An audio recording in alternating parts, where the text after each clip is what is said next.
Today, we wade back into the transgender topic.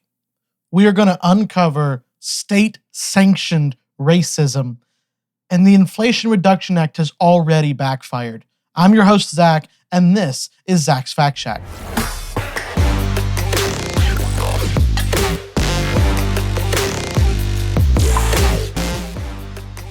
Hello, and welcome back to Zach's Fact Shack. I am your host, like I've already told you. Today, we're going to have so much to talk about, and I can't wait to get to it. Before we get there, I want to remind you guys the best place to like and to share this podcast is going to be at zacksfactshack.com. That's where you're going to be able to reach out to me personally. You can contact me there. You can also find links to the best places to listen and watch our podcast. You got YouTube links there. You also have Amazon, Apple, Stitcher, Spotify, all of your best places. That's where you're going to be able to find me. That's the best place to send your friends and family. They're going to be able to find links. If you don't want to do that, you can also go to YouTube and search Zach's Fact Shack. You're going to be able to look for that in any of your favorite players, but that's the best place to go. It's zacksfactshack.com. That's going to be what just happened? Wow. Sorry, I know for audio, what are you talking about? A transition just took place on my screen and I have no idea why it happened. Anyway, let's get moving. Let's go on from here. So today's first topic we're going to talk about is back into transgenderism topic, specifically when it comes to kids. See, if you're 18 and older, you're an adult, you have the ability to do whatever you want to your body. But if you're a child, I think there are some rules that need to be put in place on what we are allowing to happen to kids. Right now, we understand as a society that if a parent is beating up their child, that we don't let that happen, right? We don't let them abuse their kids. That we have, as a society, have determined that that is morally reprehensible, and we will not let it happen. We're going to intervene. What we have happening right now in society is the idea that if your child tells you that they're the opposite gender, as young as 2 or 3 years old, you must immediately start them on treatments to affirm this statement. Here's the thing. Have you ever spoken to a 3-year-old? The topics of conversation are not very intelligent, and the conversation itself is even less intelligent. You'll have to forgive me if I don't believe that this child, who can barely form a cohesive sentence, is somehow going to be able to tell me their gender in a way that's different than what I can see right here in front of me.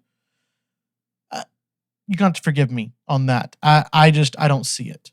But because of this ideology, because of this belief system that we have to affirm 2 and 3-year-olds' beliefs in what their gender is, let's face it, 3-year-olds think they're dinosaurs. Are we going to affirm that as well? No, we're going to say, that's fun. Look at you. You're cute. Now move on. You're a human, not a dinosaur. Let's go. Let's go play. Right? We understand that it's make-believe. We as adults, especially if you're the parent of the child, your job is to ground the child in reality, to tell the child what reality is, because they don't know. They live in a world of make-believe. They have a hard time understanding what's real and what's not. It's why they are afraid of monsters under the bed. There's no monsters under the bed. But yet they're afraid that there are, because they can't distinguish between reality and fiction. So no, when they tell me that they believe that they're a different gender than what they actually are, I'm sorry, that's not reality, that is fiction. But now we're having the medical world intervening. We know that the Association for Pediatricians, I can't remember what the full name is, but they are nationwide, just thousands upon thousands of pediatricians are a part of this association. And they give you basically best practices. These are the things you should do for this illness or this treatment or this idea or whatever. And they help pediatricians do what's best for the child. The thing is, in 2018, they decided that hormones and affirmative action were the only way to treat a child that has said that they're a different gender, no matter what their age is. Now, here's the thing, guys. Do you know what hormone treatment is? In particular for young children, it's known as puberty blockers, meaning that it blocks the hormones that your body naturally puts out to turn you into a sexually mature adult, right? We understand, we've all been through this. It is a chaotic year through middle school into early high school. Hormones raging everywhere. You are dumber than a brick. Nothing makes sense. It's not an amazing time for most people. They're just like, get me out of this. This is crazy, right? Puberty blockers stops that. So that means that the natural progression of your body is inhibited. The natural growth of your body is inhibited. The same hormones that allow you to grow, for men to grow larger muscle mass, they also strengthen their bones to be able to carry that muscle mass. When you block these, you forever stunt the ability of that body. It's always going to be in more of a childlike state. It's not going to be able to carry the muscle mass of a full-grown adult without issues. It just isn't. And we're finding that that's the case. And yet still, the leading edge people, the most recognized, the most powerful people in the medical field of pediatrics are telling us that kids know their gender seemingly from the womb. And I quote this. So let me show you one clip from Yale Medicine. I'm a clinical psychologist by training, and I am the director of the Yale Gender Program, which is an interdisciplinary program working with gender expansive individuals, 3 to 25, and their families. We help individuals who are questioning their gender identity or who identify as transgender or non-binary. We help them with their gender journey, thinking through the risks and the benefits of medical intervention, starting medical intervention, and also building supports around them. And I love what I do, so it's really, really wonderful to be working in this field and to be working with individuals who are gender diverse and gaining their support and helping them on their gender journeys. So gender expansive people from 3 to 25. Now, like I said, if you're over the age of 18, do what you want. Go for it. If you want to mutilate your body, have at it. I think that it is a bad decision, but you do you. But as a minor, it is up to the parents to protect them from these terrible choices. Now, people are going to say that, so are you saying that trans men don't exist? Yes, I am saying that. Does that mean that there aren't people who think they're that? That they think that there aren't women who think they're men? Sure, those exist. But there is no such thing as a trans man, because you can't trans biology. You're either a male, a man, or a female, a woman. That's it. Those are the two things, no more, no less. We are a two-sex species. That's it. There is no intermediate sex that we don't know about. Now, people are saying, well, what are the intersex people? I understand that there are people who have genetic mutations that make the assignment or the classification of their gender and their sex harder at birth, but not impossible. There are some people who it's like, we're not entirely sure. And those are exceptions, not the rule. We can't live a society based on exceptions. We can't. We have to live society based on the rule. And the rule is that we have male, we have female. That's what we're at. And the idea that kids, who we already talked about, can't tell the difference between reality and fiction, should be trusted to tell me what they think their gender should be. No, that's not okay. And yet, here we are with the statements of gender expansive people. What does that even mean? Gender expansive. Guys, how about we deal in reality? And reality is simply this. There are males and there are females. They get together, they reproduce, and there's a new male or female. That's how the human species works. Kids cannot distinguish between reality and fiction. And you, as a parent, if you are not helping them to do that, then I think you are abusing them. You are harming them. Because they, as children, cannot distinguish this. You, as an adult, have the responsibility to help them distinguish it. Especially as the parent of these children. You cannot be putting on these children these unrealistic ideas that they are a different gender than what they are. That makes no sense. And yet, if you get on Twitter in the past few weeks, you'll have seen that Boston Children's Hospitals, they're kind of been in hot water. And let me play you this clip because I think it'll make what I'm saying a little more.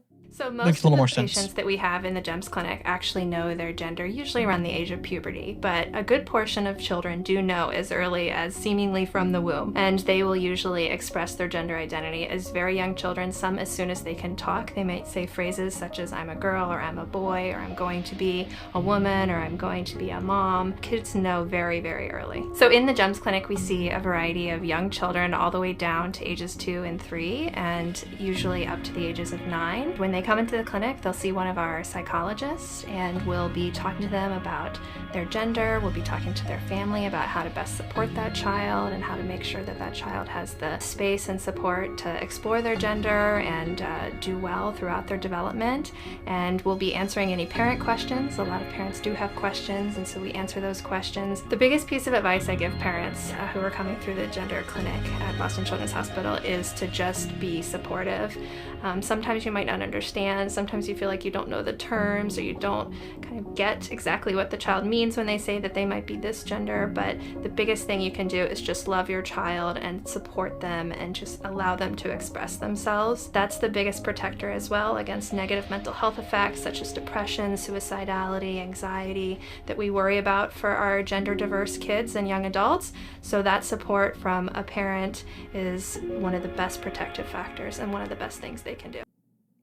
So she makes the statement that supporting a child who thinks that they're transgender is the only way, or one of the biggest ways, to protect them from suicidation. But what we're finding is that if you go back and look, and I've talked about this before in the podcast, in the years prior to puberty blockers being readily available, the suicide rate in teens and children was much lower than it is now when puberty blockers and other hormone treatments are readily available. Now, that could be a number of factors, but it does tend to point to the idea that maybe, just maybe, that affirming a mental disorder is not good for the child. Now,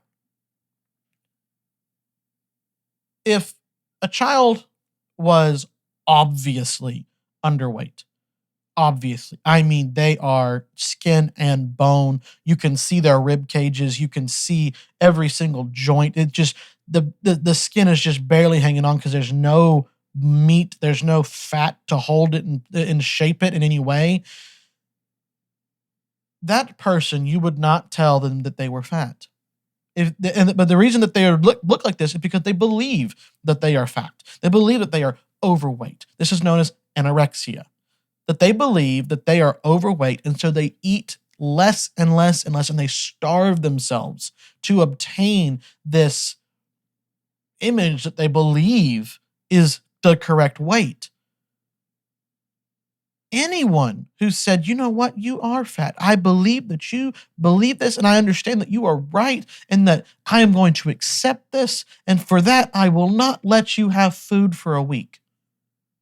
They would be instantly carted off to prison. Yes? And they should be. And I think in the same way, the people who are perpetrating these crimes on these kids should absolutely be carted off as well. Here's the thing. I'm going to show you a graphic, and if you're watching, I want you to understand this is graphic. All right? So if you have kids watching, this ain't for them. All right? They need to walk away. But for everyone else, now that I've given you the warning, we're going to look at this, and I want you to see this graphic as I explain what is actually taking place. For you on audio, I'll explain what's happening as well. This is actually what gender-affirming treatment ends up looking like for transgender males to females. And I'm using those terms just so you understand what I'm talking about. They're made up, but I want you to look at this graphic.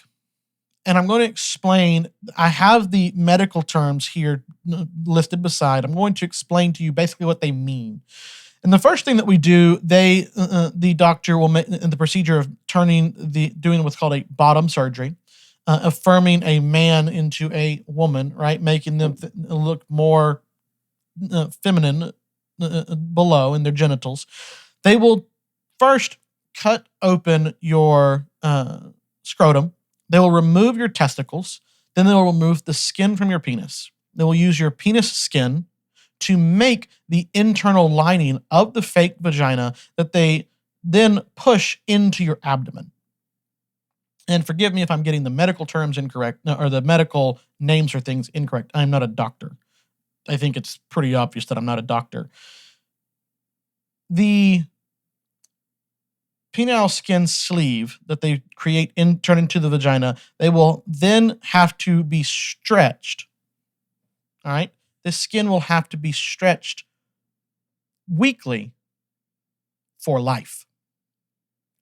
And if they ever skip, the skin will immediately begin to grow back shut because it shouldn't be there.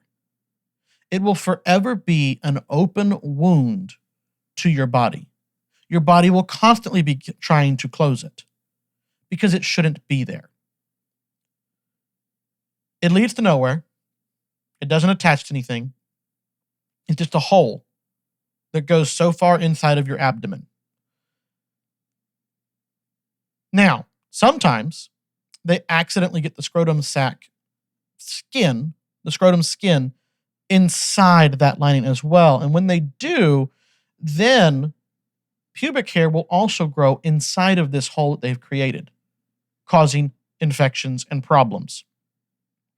Then they cut and reposition the over lengthened urethra, and they position it below this surgery, and where they've taken the penile glands and created a fake clitoris. They will then take that urethra and move it below it, and they will sew it into place so that you can attempt to urinate. They create the labia from your from the penile skin that they have remaining, and they will use the scrotum to create a more natural looking exterior.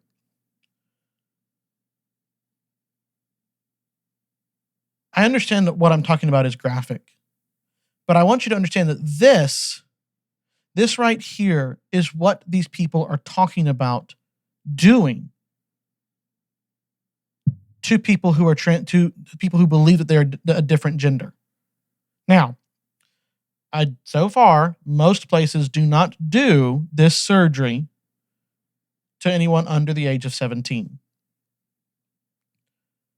This is still mutilation. And this surgery is the culmination of what has been going on with the puberty blockers. But here's the problem with the puberty blockers, especially if you're a boy who thinks that they're a girl. Because, again, we're getting into things that are graphic. These are not for kids. When you block the puberty and the hormones that happen, the things that take place to the male genitalia to enlarge and grow and make it able to be usable for reproduction don't take place. Meaning that whenever this non-pubescent boy grows to an adult age, the surgery is not doable because there's nothing there to work with. So, on one hand, you have people telling you that this is the thing that you should be doing, and it's affirming that you should absolutely put people onto puberty blockers so that they don't continue to grow into the gender that they actually are, into the sex that they are, into an adult male or an adult female. And instead, you've now butchered their chance to have the bottom surgery that they think that they should have in the first place. On the other hand, if you allow them to grow up without taking these puberty blockers, without taking these hormone treatments, most of them will grow out of that belief that they are a different gender, and they will simply move on with their life and become fully functioning normal adults. And so the surgery is not needed. Either way you go, the surgery is not needed, guys. It's just not. There are people who absolutely believe that they are a different gender. I am not denying that. I am not ignoring that.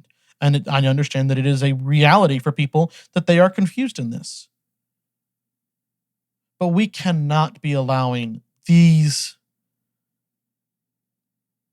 unique situations to rule our understanding of what policies and procedures should be for children. And in what we've been seeing, remember, let's go back to the Pediatricians Association, the American Academy of Pediatrics is what it's called. This academy, the AAP, in 2018 asserted that pediatricians should affirm and give hormone treatments to kids who said that they were transgender. And apparently, according to leaked internal files, this is from the Daily Mail, the headline reads, "Leaked internal files show pediatricians are angry with professional bodies' transgender policy." DailyMail.com obtained leaked files that exposed how rank-and-file pediatricians are slamming their academy for pushing puberty-blocking drugs on teens and who identify as transgender. Pediatricians across America are at war with their own professional body over controversial puberty-blocking drugs routinely handed to teens wanting to change gender. The top child health experts accuse the American Academy of Pediatrics of pushing the harmful drugs on transgender-identifying youngsters, according to damning leaked documents. Disturbingly, the documents also reveal experts believe the AAP is deliberately silencing internal criticism by blocking moves for a crucial policy review. The papers leaked by a whistleblower expose how rank-and-file AAP members across the U.S. are slamming the Academy's shoddy drugs and hormones first approach by trans-identifying teens. They insist many would benefit from counseling or therapy instead, and urge the professional body to follow a more cautious approach currently being adopted by similar bodies in other countries. Fast-tracking adolescents into powerful drug cocktails takes a huge toll on young bodies and can lead to sterility and osteoporosis, critics say. For many teens, transitioning is celebrated by others, but others regret the treatment and seek reversals. The AAP says its guidelines to reinforce the gender a youth selects, including through drugs, cross-sex hormones, and eventually surgery, are evidence-based and that it is open to collaborative conversations on policy. But angry AAP members say the Academy changed its rules to block a member-drafted resolution to launch a policy review. It led to the review being sidelined at the Academy's leadership conference, which ended in Chicago on Monday. Instead, members took the unusual step of airing their concerns in the comments section of a separate resolution in the AAP's members-only website. In the comments leaked to dailymail.com, AAP members said the Academy was endorsing great harm, that its care package for trans-identifying teens was based on scant and shoddy evidence, and that doling out drugs and hormones was unsafe and unsustainable. Before promulgating gender-affirming care, with all of its ethical implications, irreversible bodily damages or changes, sterility, etc., don't we want to be sure that this is the best path? Best path, wrote one anxious pediatrician.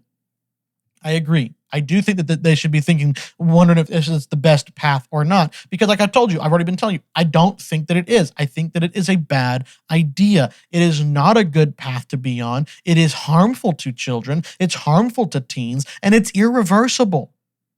And that's the thing is everybody's like, no, hormones are not hormone treatment's not irreversible. You'll be fine. It is irreversible. What they are doing with your body is irreversible. You don't get to go back. You will never be the man or the woman that you were created to be. You just won't. And we're supposed to be okay with that? No, we're not supposed to be okay with that because it is wrong. And anyone who says otherwise is absolutely full of their own agenda. Here's the thing. We as a society need to step up and protect these kids and these teens from the harmful, dangerous ideal of transgender ideology. This is not okay. What we are allowing to be done to kids in the name of inclusivity is not okay. We are erasing children. We are making children live in nightmare scenarios. And that is not okay. Speaking of kids, let's talk about schools.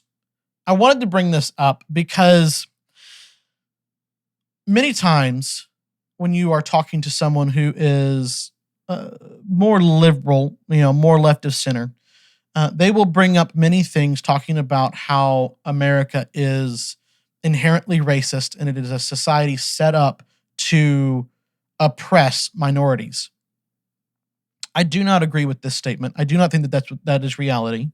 Are there things that are unequal? Yeah, there are. This is humanity, right? We're not perfect. We do make things worse a lot of times, right? But in the case of the United States has a dark history when it comes to race, absolutely.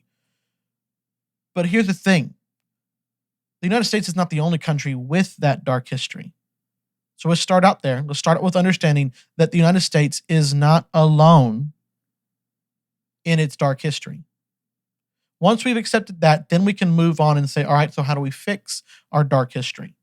Well, one, causing people to have to pay for the mistakes and the sins of previous generations isn't going to fix now. Making the statement that all white people are to blame for the problems of any other society, any other race or ethnicity is not going to solve any problems. What it's going to do is create a victimhood mentality in a lot of people, where they're going to believe that they can't actually do what they want with their life. Now, I'm not sitting here and telling you that it's easy. I'm not sitting here and telling you that everyone has an equal opportunity. What I am telling you is that that's what we should be striving for, is equal opportunity, but not equal outcome. Because, and people are like, so you're saying that we should oppress people? And that's not what I'm saying. What I am saying is that equal opportunity means that you get the same chance that everybody else gets. You have the resources that everybody else has, and when you walk away, you make your life, you push hard, and if you push hard enough, you will get to the opportunities and the outcomes that you want. But here's the thing. If you were to place me on the starting line of the Olympic 100-meter dash, I would have equal opportunity. I would be in dead last place by a mile because I do not have the body that would be able to run and compete with the Olympic athletes who have worked their tails off to create a body that can endure and accelerate with mind-numbing speed to win this race. I had equal opportunity, but my actions, the way I live my life now and what I have done with my life now, inhibit me from having equal opportunity or an equal outcome. But let's say that we wanted everyone to have equal outcome. So instead of me starting at the same spot as everyone else and running as fast as I could, but understanding that, look, I'm slow. All right, I'm out of shape. I'm not healthy. So instead, they moved me to 10 feet behind the finish line. Who do you think's going to win that race?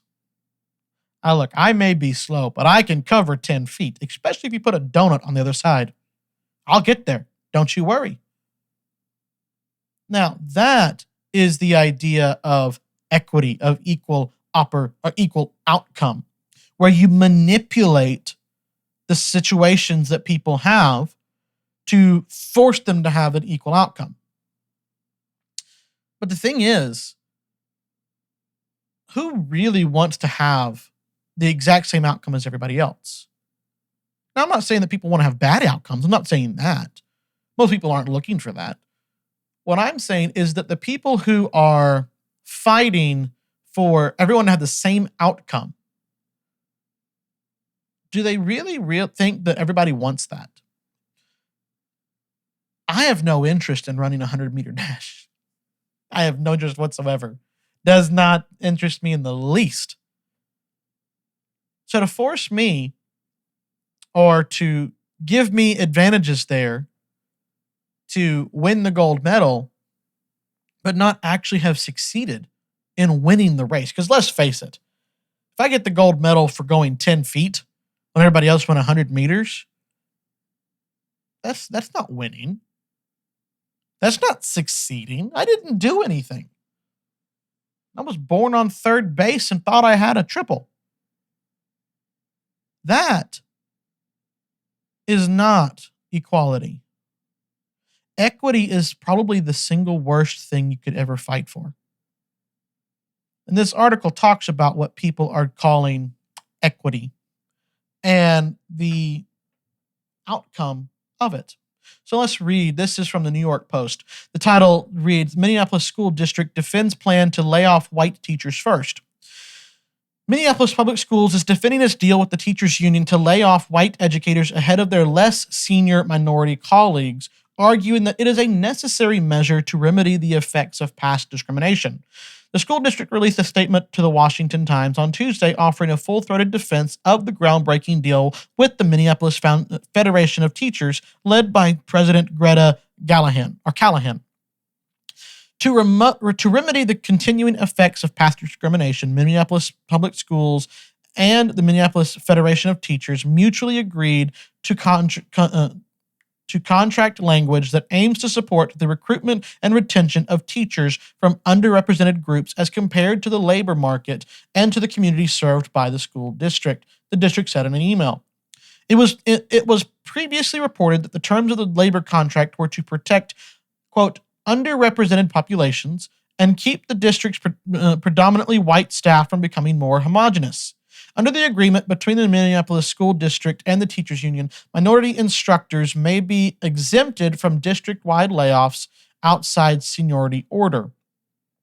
The language of the contract reportedly states, starting with the spring 2023 budget tie-out cycle, if accessing or reducing a teacher who is a member of a population underrepresented among licensed teachers in the site, the district shall reduce the next least senior teacher who is not a member of an underrepresented population. So, what they're saying is that if you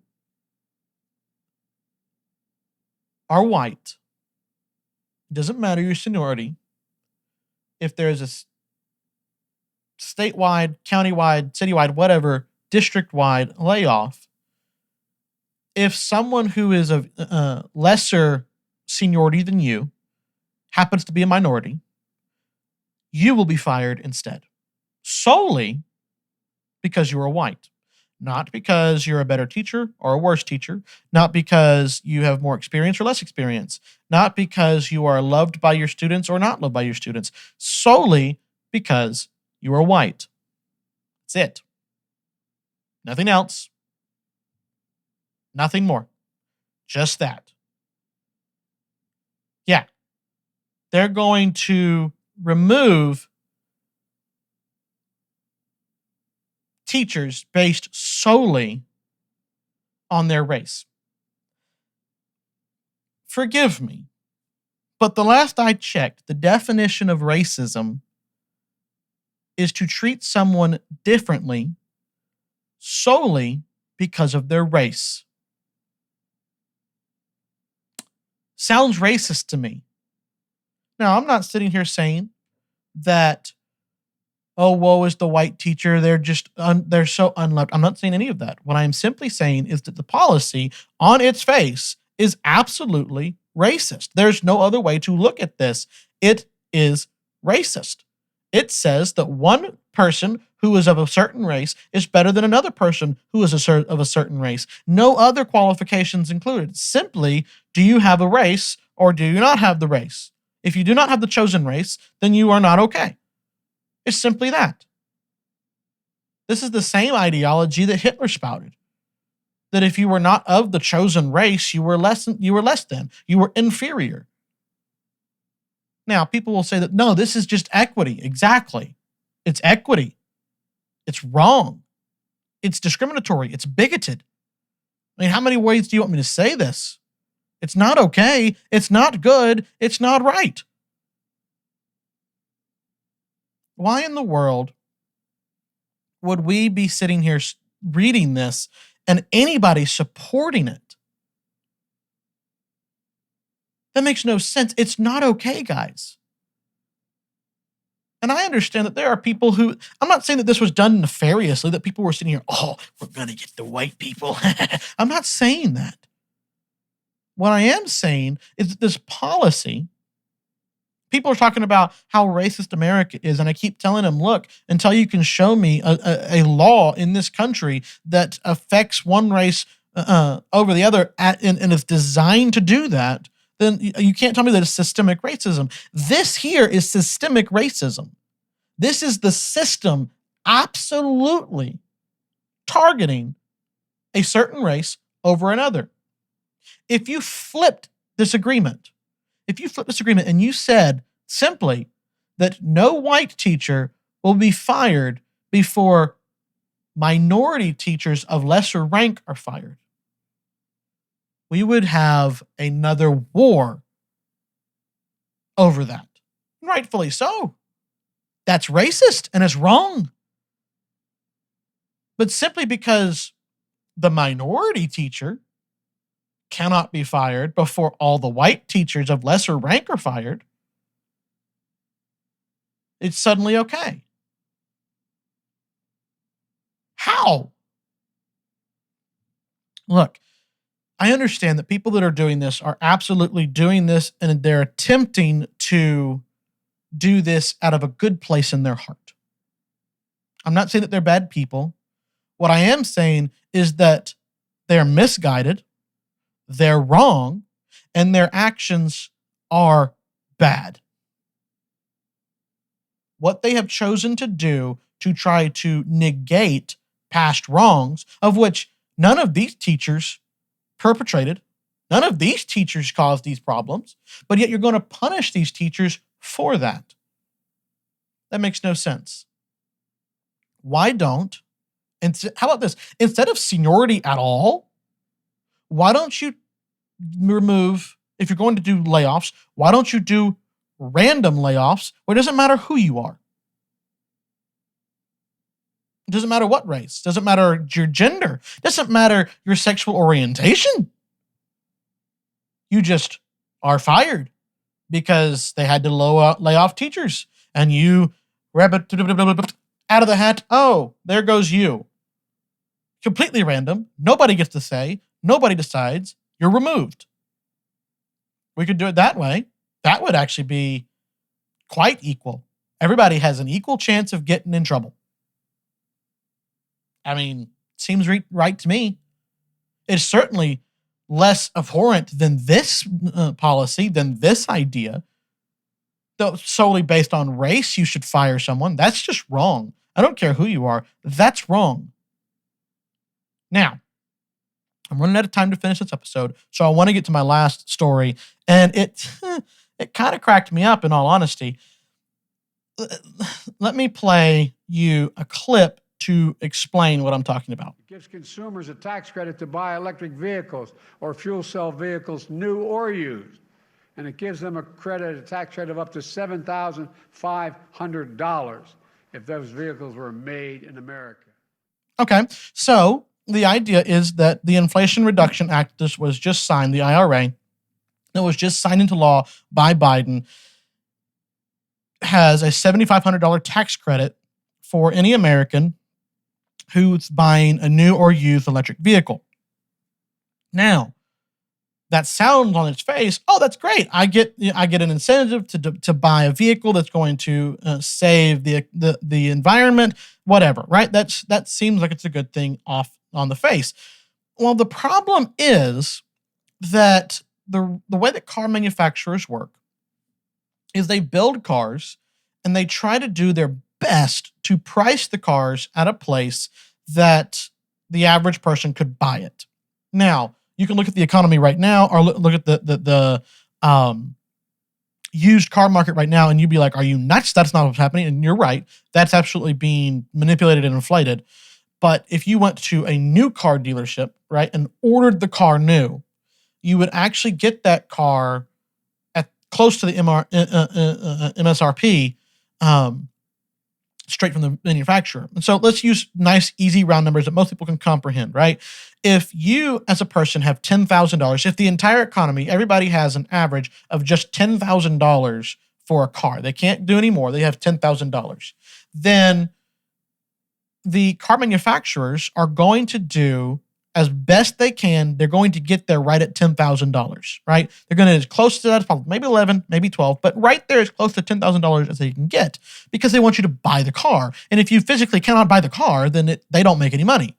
So they limit what they're doing. They lower their costs. They make the production as simple as they can. And here's your car, right? And so they need to have enough profit to be able to pay everybody to then make more cars, right? They have to be able to return profit back into it and keep going. But what happens if you were going to get $7,500 in tax credits to the end of the year? Well, that means most people will have $17,500 that they can throw at a car. So the car manufacturer is saying, oh, they have more money they can actually throw at this because they don't have to have that tax burden at the end of the year. Well, now, why don't we see if we can raise the price to match that? Because it's not going to hurt the consumer. They're getting the tax credit from the government. It's just we're basically getting money from the government. Well, that's ended up actually what has happened, according to the Daily Wire, after Biden announced the $7,500 tax credit for electric vehicles. Ford and GM also raised their prices by similar amounts. Now, I'm not going to sit here and tell you that this was on the exact same day. It's not. It was just in the same time period. So I believe GM raised their Hummer price like $6,200 a couple months back. Well, but we already knew that this tax credit was going to be coming in the IRA. And Ford just announced that they're raising their Lightning model by, I think, $7,000. But they're ranging between $6,000 and $8,500 is what they're raising their models by. And their claim is that it is because of the manufacturing cost and supplies and things like that all going up. And that's very well possible. That really is what it is. But it just seems interesting to me that at the exact same time that we're going to pump more money into this economy with tax credits, right? And with other inflationary measures,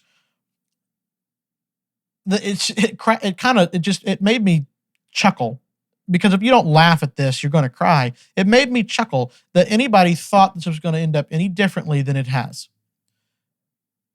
We all knew that if we're going to push money into this economy like this, things are going to get inflated.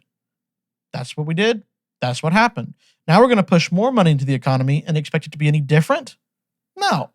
Look, it's going to be the exact same thing. It's still going to be inflated. It's going to get worse. Now that you have a tax credit, they're just going to raise prices to match that because they know you'll pay it. That's how that works. Because people are like, these greedy businesses. No.